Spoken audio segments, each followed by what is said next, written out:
Good afternoon, everyone. Thank you for staying tuned as we worked our way through some of these technical difficulties with our first virtual conference. I'm so excited to be here with Mark Masters, who will be bringing us our next session. Mark Masters is a tribal citizen of the Cherokee Nation of Oklahoma, possesses nearly 20 years of industry experience. He is a direct descendant of Principal Chief Richard Fields. He holds a BS Ecology from Oklahoma State University and a graduate certificate in entrepreneurship from the renowned Tuck School of Business at Dartmouth. During his 8-year career as a federal wildland fire and all hazards incident responder, he held a variety of positions, including as an aerial delivered firefighter. In 2009, he left his position with BIA-NIFC, and I'm not sure, Mark, what that stands for, and founded Cholota. Am I saying? Cholota, pretty close. Okay, with extremely humble beginnings. His company has grown into an international service provider in the areas of emergency management, environmental consulting, security, aviation, and wildland fire management. They have been named twice to the Inc. 5000 by Inc. magazine for the fastest growing privately held businesses in the US, and was also named to the Entrepreneur 360 list by Entrepreneur magazine for the top 360 businesses to watch in 2018. So right now, I'll go ahead and pass it over to Mark Masters. Thank you, Antavia. Today, what I really wanted to talk about was not giving up in business. And I feel like I should probably take some of my own advice because getting through some of the technology problems we were having today was a real challenge. So I appreciate everyone on the backside that made that happen. And I appreciate everyone that's watching that was patient with us for the few minutes it took for us to get through those. So, what I want to talk about today is just tell you a little bit more about my story. And it by no means do I have all the answers to success in business. We still have struggles every day for certain, but we've been through some adversity as a team, grown a company from a startup with very humble beginnings to where we're at now in a very good market position. So you've all seen the business statistics that the vast majority of businesses fail, and when you take into account minority entrepreneurs, those numbers get even worse. I mean, there are some business statistics out there that say 8 out of 10 businesses fail in the first 5 years. There are some business statistics from studies that say 9 out of 10 small businesses fail in the first 2 years. And when you compound the impact, the socioeconomic impact of minority entrepreneurship on that, those numbers get even worse. So the message I just want to bring to everyone today is to simply don't quit. I just want to tell you a little bit more about my story. I started the company with zero money in 2009, absolutely zero money and nothing more than hustle, grit, and determination. In 2009, I had an idea for a business, left employment with the federal government and began working that idea. The very first entity I went to was SCORE, which is an excellent organization of retired executives that provide free consulting services to entrepreneurs that want to start a business. But the advice I got from the SCORE representative I went to was horrible. He looked at my business plan, told me it wasn't a workable business model, and I should stick with employment with the federal government. So not deterred, I continued to seek out assistance from people that knew more about business. In 2010, I launched the business in late 2009, and in 2010, we began doing day labor, to be honest, to get the past performance we needed for the first round of federal contracts that we wanted to get for the U.S. Forest Service and U.S. Department of the Interior, the agencies that I had previously worked for. And also during that time, I had the opportunity to connect with a number of free resources because, once again, I was broke, that were able to help me become successful in my business journey. One of those was my own tribe. I went to the Cherokee Nation and to their small business center, sat down with a business counselor there, and for the first time ever had someone look at my business plan and give me feedback that I might have a workable business model. And then there were some other free resources that I leveraged in those early years that some of you may be familiar with. PTACs is one of them. Procurement Technical Assistance Centers are an amazing resource. Those folks are there to assist you. They're publicly funded, and they are a great resource for entrepreneurs and early stage startups. Another resource that we leveraged was an SBA program that at the time was called Emerging Leaders, and SBA stands for Small Business Administration. And we got into that program, and that was extremely helpful to us as well. And that program still exists. It's called Emerging Leaders now, and it is targeted towards inner city, rural, and minority entrepreneurs. So I would highly recommend that you take a look into that. You can Google it, and there's an annual sign-up period. That program was very helpful to us. And then we also got in a state-funded incubator. We're very lucky to be here in Oklahoma, where we have a state-funded incubator program through our community colleges and vocational technical schools. And we got in to that program, and we're able to office out of the business incubator, and that was also extremely helpful. And these were all resources that we were very aggressive in seeking out that were free, because we didn't have the luxury of a lot of startup capital in the early stage of the business. So anyway, fast forward to 2010, we were trying to do day labor to get past performance references as a company, so we could get that first round of federal contracts, which were called blanket purchase agreements, which are contracts with no guarantee of revenue, really very small contracts. And in 2011, we received the first of those, late 2010 and 2011, and then came a whole nother challenge in the business. Finding a way to cash flow those first round of federal contracts was extremely difficult. In 2011, I went to 17 different banks in 4 states and was told that I was unlendable because we were just coming out of the worst economic downturn at that time that we had seen in a number of decades. I was 26 years old at the time. I had no business experience to speak of, and had no, business degree or background of any kind whatsoever. So finding a lender for those first round of small federal contracts to help us cash flow that work was very, very difficult. And, throughout the life cycle of the business since then, we've encountered a lot of adversity, and we just simply, haven't quit. There's been plenty of times that I wanted to quit, quit on a project, quit on a client, quit on a search for capital to cash flow a contract. There's no doubt been times I wanted to quit, lots of them. But I think the key to our success as an organization is every time one of those periods comes around in the life cycle of our business or any business, we just continue to fight, we continue to be aggressive, and we continue to press forward. And, doing so has gotten us to the market position we're in today, where we're graduating from the 8A program with the Small Business Administration next month, which we're very excited about. Winning contract awards left and right, continuing to grow. We've got, multiple verticals that we're growing in now for work, both here domestically in the U.S. and also abroad. So we've been really, really fortunate to experience success through perseverance. And I guess that would be my takeaway message for anyone today that is either thinking about starting a business, thinking about starting a project, has already started a business, is thinking about quitting, is facing some adversity.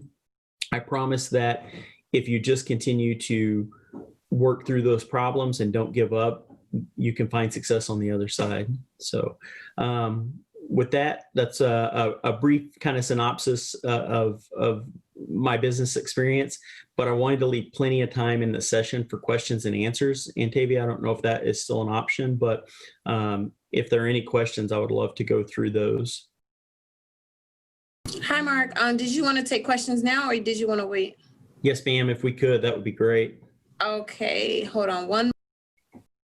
Well, Mark, we don't quite yet have any questions in the chat. We do have folks tuning in, so I don't know if you want to go ahead and continue. Sure, absolutely, we can. Perfect. I'll just talk about maybe some of the other resources that we've been able to leverage in our business journey. So for anyone who's interested in an opportunity in federal contracting, there's a number of programs out there available to you that you can leverage, especially as minority entrepreneurs. So we do a lot of state and local work, especially on our security and emergency management sides of the business. We have our DOT DBE, or Disadvantaged Business Enterprise certification through the DOT, and many states have reciprocity. with your home state likely. And we've been able to successfully leverage that into a number of contracts, which has been very good for us. Some other opportunities that you may not be aware of if you're a minority entrepreneur wanting to do business with the federal government are the Hub Zone program. So the historically underutilized business zone program is for businesses that are in traditionally economically depressed areas. So that's determined by the census once every 10 years, those hub zone tracks. And we're fortunate because here in Oklahoma, we're in Indian country, and those are perpetual hub zones. That is a program through the U.S. Small Business Administration that you can apply for, and then receive set aside contract awards through federal agencies to meet their, federal agencies try and meet their socioeconomic goals for their procurement. And then another program that has been really helpful for us is the 8A Small Business Development Program. We've been in the program for 9 years now. It is a 9-year program for entities that are owned by individual minority business owners.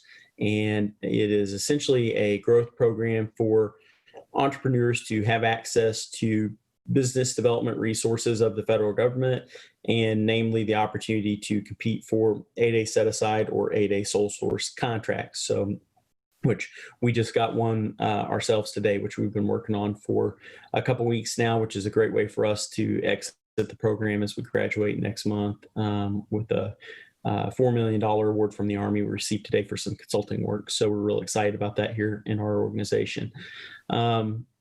Other opportunities, kind of going back to what I mentioned earlier with the PTAC system. What I did in the early days, once again, I had little to no business experience when I launched the business, was I reached out to those PTAC folks across the state, here in my home state, when I moved back to Oklahoma and started the business. And I found individuals that had expertise in different areas. Like, for example, I had an individual who was previously a buyer contract specialist for the Air Force. So when I had specific technical questions about contracts, I went to her. I had another individual that was in the PTAC program at another district that was a marketing guru. And so I went to her for marketing assistance in the early days of the company. There was another individual that had more of a MBA and executive kind of background in finance and accounting. And so I went to him for finance and accounting questions in the early days of the company. And once again, those folks are there to help you. They want to help you. And a lot of people don't even know that they're out there, that they even exist.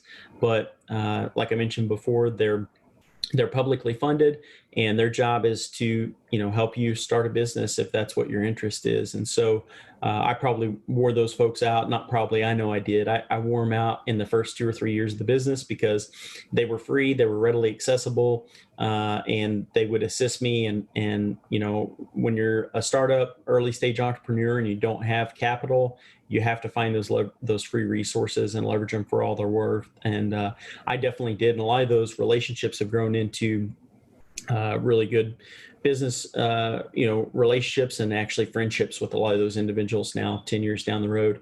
Another prime example that I didn't mention, I should have, because we're talking about MedWeek here, but is the MBDA centers. There was an MBDA funded center here in Tulsa, Oklahoma, that the name's since changed, but at that time was called the Native American Business Enterprise Center, or NABEC. And, once again, NABEC, like the Procurement Technical Assistance Centers, was a free resource publicly funded by your tax dollars, where I was able to go get some assistance and go there to just talk about the business with people that were familiar about the business, and have access to resources and have access to expertise and just getting a second opinion on a lot of things, as in the early stages of the business, as we were making decisions about which direction to grow and which markets to pursue and which markets to not pursue, and that sort of thing.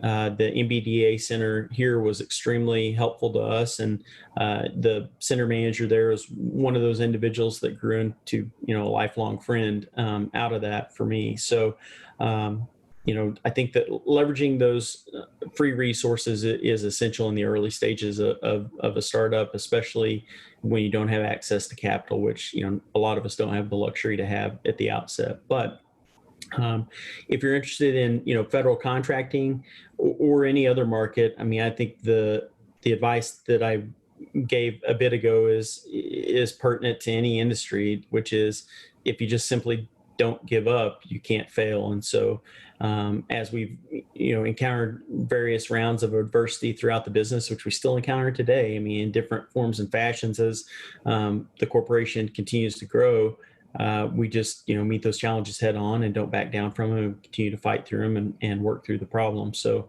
that would be my takeaway for today. What are you thinking, Tavia? Any questions? I wouldn't mind to share my email address with folks if anyone wants it, if they have questions about early stage startups or doing business with the federal government. And if I don't get back to you directly, I promise a member of my team will get back to you.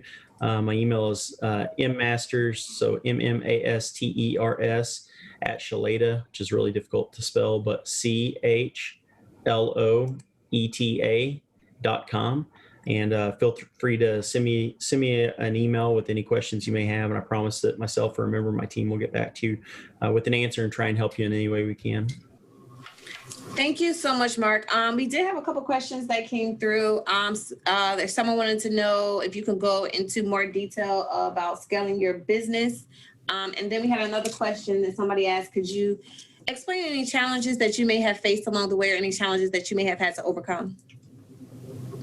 Sure. So the number one challenge we've had throughout the life cycle of our business is access to capital. And that is a very big challenge for a lot of entrepreneurs, especially minority entrepreneurs. So we've had a unique problem set in that we've been extremely successful at winning contracts, federal contracts, but finding the capital to cash flow those at times can be very difficult. So you have to be very creative sometimes in how you find ways to cash flow those. That's been probably the biggest persistent challenge at various stages of the business. And then the other question about scaling, that's something we face every day here in our organization, figuring out how to maintain quality, maintain profitability, and scale across all departments of the company, from HR to accounting to business development to operations. It has been a real challenge. And, what we have found is, it's no secret, right? This is what a lot of successful companies have done in the past, but I think that it's important to maintain flexibility and be nimble and be agile in being able to meet the needs of your clients. But on the same token, you have to have some degree of policies, processes, procedures, and systems. And so that's been a challenge for us as we've grown. That's been at times a difficult challenge. It's at times a painful challenge as we grew from 1 employee to 10, from 10 employees to 100, from 100 to 200, and so on and so forth. Finding ways to scale simple things that you may not think of, like how employees enter time, how employees are paid, how you systematically approach contract capture in support of like a larger strategy, your annual strategy and longer term strategies of where you want to grow the business. Those are all the kind of decisions that have to be made as you scale in real time and can be difficult. Another thing that has been a real challenge for us in scaling is determining, clients and markets to not be involved with anymore. For example, we've got a federal agency that we are, in the last stages of doing business with. That's been one of our clients since day one of the business. But as we've continued to grow, we've determined that due to the nature of the structure of the contracts with that agency, they're very difficult to scale, and things that used to be profitable are no longer profitable for us at scale, and that's just not the type of contracts that are well suited for the size of company we are now. Thank you so much, Mark. We did have one other question come through on the chat. It looks like there's a few people asking about if they would be able to connect with you on LinkedIn. And then if you could just repeat your email address one more time. And for everyone that's tuning in, this video will be available on MedWeek on demand inside the conference lobby. So if you didn't get a chance to hear Mark today, you will have an opportunity for the rest of this week. In addition to, it will will also be posted on the MBA.gov website as well. So Mark, if you want to talk about LinkedIn or share Yes, ma'am. one more time. Yes, ma'am. Definitely send me a request on LinkedIn. I'll respond if you don't mind. In the comment box, just put MedWeek, and that's good enough. And then my email address again is mmasters, so MMASTERS @Shaleda, which is difficult to spell, but C is in Charlie, H is in Hotel, L is in Lima, O is in Oscar, E is in Echo, T is in Tango, A is in Alpha. .com. And like I said, if anyone has any questions about early stage startups and or doing business with the federal government, those are both things that I can help you with. And if I don't get back to you myself, I promise that a member of my team will get back to you and we'll help you however we can. Perfect. Thank you so much, Mark. And I see people in the comments saying thank you for sharing all of the great info that you shared with us today. And thank you for sticking with us for our first virtual Med Week and, everything that we've been experiencing so far. So thank you so much, Mark. Did you have anything that you wanted to end off with? No, ma'am, I don't think so. Just thank you for working through my technological challenges, Santavia. But yeah, I mean, like I said before, if I started a business with zero experience and zero money and found a way to persevere and battle and grow it into a large, small business, becoming a medium-sized corporation, then anyone can do it. And it's just as simple as continuing to not give up. Yes, I definitely agree with that. Do not give up. Thank you so much, Mark. Thank you, Santavia. You have a great day. Yes, ma'am. Bye.